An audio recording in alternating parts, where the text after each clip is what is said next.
Hey guys, Libby here. So I just wanted to talk a little bit today about how to really connect with nature, spirits, and different elementals.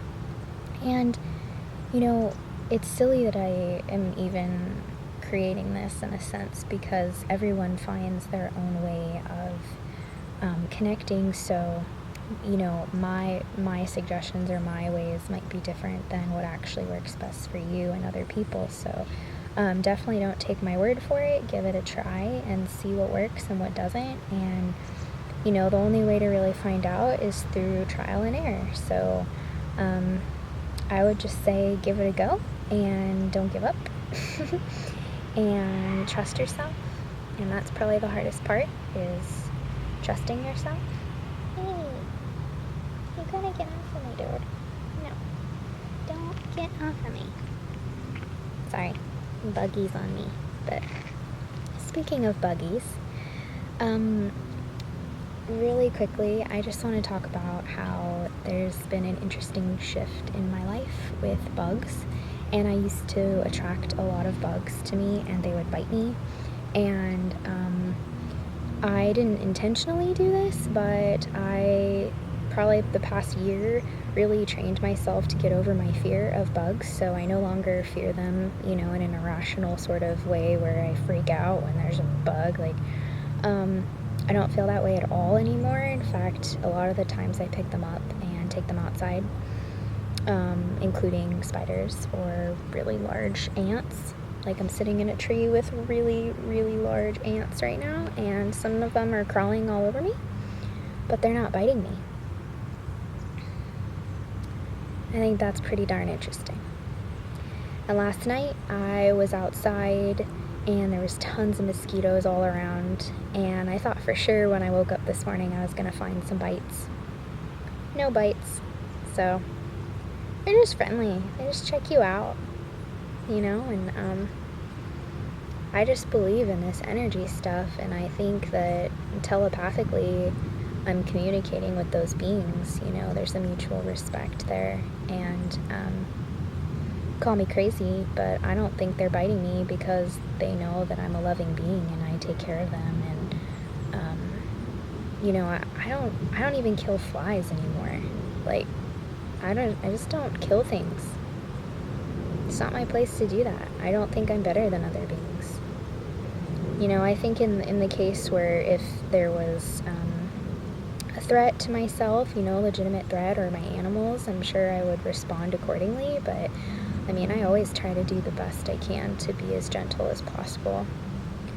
And I just hope that more people start to open up to that belief system, because it's kind of exhausting watching people get so bent out of shape and so fearful about spiders and stuff, and it's just sad. Spiders are actually one of my strongest totem animals. According to Jamie Sam's medicine card deck, it's my right hand totem animal, and which means that I work with them the most. It's just a really beautiful, respectful animal. There's a Native American belief that spiders actually were the first to introduce the alphabet to humankind by weaving the alphabet in a web, and then they started to decode it. So there's a lot of ancient beliefs that go back with the spiders, indicating that they were a link between extraterrestrial civilizations and humans. And I feel resonant with that. I believe that is true. And on that note, I just find it really sad and disappointing that as humans we've allowed ourselves to be so fearful of these creatures that have no intent to harm us. So anyways, besides that, I guess I just wanted to talk quickly about some techniques about connecting with nature. So I'm right here right now with this tree, and I just like to sit in it if I can, try to sit on it as much as I can. And if I can't sit on it, then I like to put my arm in my hand, touching it. And I just try to take some deep breaths. I just imagine in my mind that I'm connecting with my hand, my energy from my heart space into the bark of the tree.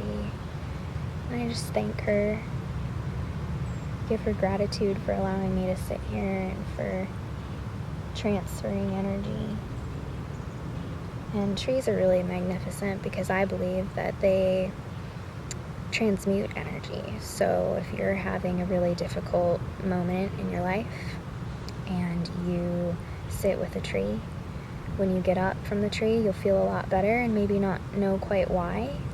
And my belief is that with your permission, they transmute your negative emotions and anything that's not serving you at your highest vibration essentially grounds you back into earth. So anyways, so that's one technique, is just putting your hand on the bark and just imagining that you're really connecting in with the tree. You can do the same thing with leaves or pine cones, things like that. If you hold it in the palm of your hand, I would suggest holding it in your left hand. That is your receiving hand. So that's the hand where in the middle of your palm you have energy that you can receive really well through your left hand. And on your right hand you can, like send it. There's a better word for this, but I'm blanking out. So you receive with your left hand and you send with your right hand. And you can essentially use both, but as far as energy healing practice goes, that's a pretty standard belief system. So I like to hold things with both hands typically, but if it's small enough to fit in one, that's cool too. So I would just say hold it in your hand, and it's really about your intention. You know, we say connect and we use all these fancy words, but really nothing's fancy. It's just allowing your mind to go in a direction of intent and then release it and just see what comes through. And I think the hardest part for people is that releasing, to get your thoughts to stop just rambling about other things, you know, because our minds are just so busy. Sorry, I had to change places really quick. The lighting was getting kind of wonky where I was sitting. So anyways, yeah, so about connecting, I just think it's really about your intent, and I think people have a hard time releasing their thoughts. It's hard to just stop your thoughts without practicing meditation regularly. So this kind of goes hand in hand with meditation, really, and just learning to really be in your body and what it feels like to just let go and receive energy, you know. So once you learn how to do that, then essentially you can connect with anything. You can connect with beings that have passed over, you can connect with crystals, you can connect with food, you can connect with water, gosh, everything really. I mean, animals like birds, they're really easy to connect with. Your pets are easy to connect with. Rocks, anything natural, really. And so it's really just as simple as wanting to do it and practicing receiving. And everybody receives things differently, so I can't even tell you how you'll receive things. You know, you might close your eyes and see a bunch of colors. You might taste a strange, like, you know, flowery like taste, or something more familiar to you. Some people hear things, you know, you might hear voices, you might hear something said to you, and you know, it just really depends. Like, everyone has all of these skills, but some are more prominent than others, especially when you're first developing them. And I think it's just simply a matter of tuning into yourself, figuring out what it is that you're good at, and not just what you're good at, but what you prefer, like what methods you prefer. And then the beings will connect with you in any way that you allow yourself to receive those connections. So I hope this is helpful.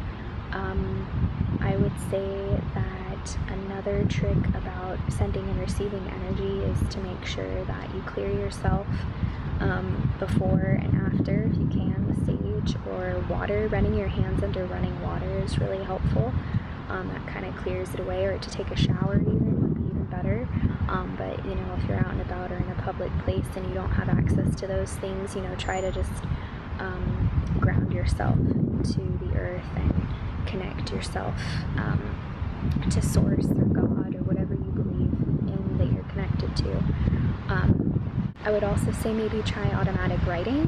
Bring a pen and a piece of paper with you and intend to connect with trees or plants, and then just sit there and try to clear your mind and allow yourself to just write and don't think about it. And sometimes you'll channel messages that are very clear. They're not just you making it up. Sometimes some words come through that you didn't really know, or you have to look up, or there's just a feeling that there's something more to what you're writing, and all that's completely valid. So just have fun with it, and maybe even create art, draw. Close your eyes and see if you see anything, colors, geometric shapes, sacred symbols. You never know. Everybody's good at other things and has different techniques, and that's why this is so exciting. So I hope this is helpful, and have fun connecting with nature. Namaste.